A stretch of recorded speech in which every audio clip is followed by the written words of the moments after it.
Hi friends, ഇന്ന് നമുക്ക് നമ്മുടെ ഹെയറിനും സ്കിന്നിനും ഒരുപോലെ സ്യൂട്ടാകുന്ന ഒരു സെറം പരിചയപ്പെട്ടു. അതിനായി നമുക്ക് ആവശ്യാനുസരണം ഡ്രൈ ആയിട്ടുള്ളതോ അല്ലെങ്കിൽ ഫ്രഷ് ആയിട്ടുള്ള ഓറഞ്ചിൻ്റെ പീല് കുറച്ച് റോസ് വാട്ടറിൽ ഡിപ്പ് ചെയ്ത് ഓവർനൈറ്റ് സോക്ക് ചെയ്യാൻ വെക്കാം. പിറ്റേ ദിവസം രാവിലെ നോക്കുമ്പോൾ ഇതുപോലെ ഓറഞ്ച് പീല് കുതിർന്നിരിക്കും റോസ് വാട്ടറിൽ.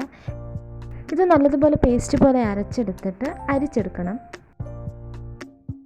അരിച്ചെടുത്ത ഇതിലേക്ക് 2 ടേബിൾ സ്പൂൺ അലോവേര ജെല്ലും 1/2 ടേബിൾ സ്പൂൺ ഗ്ലിസറിനും 2 വൈറ്റമിൻ ഇ ഓയിലും ചേർത്ത് നല്ലതുപോലെ മിക്സ് ചെയ്തെടുക്കണം. ഈ ഒരു മിക്സ് നമുക്ക് ബോട്ടിലാക്കി സൂക്ഷിച്ച് വെക്കാം.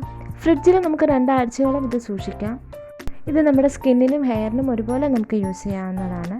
നമ്മുടെ morning night skin care and hair കെയറിൽ നമുക്കിത് ഉപയോഗിക്കാവുന്നതാണ്.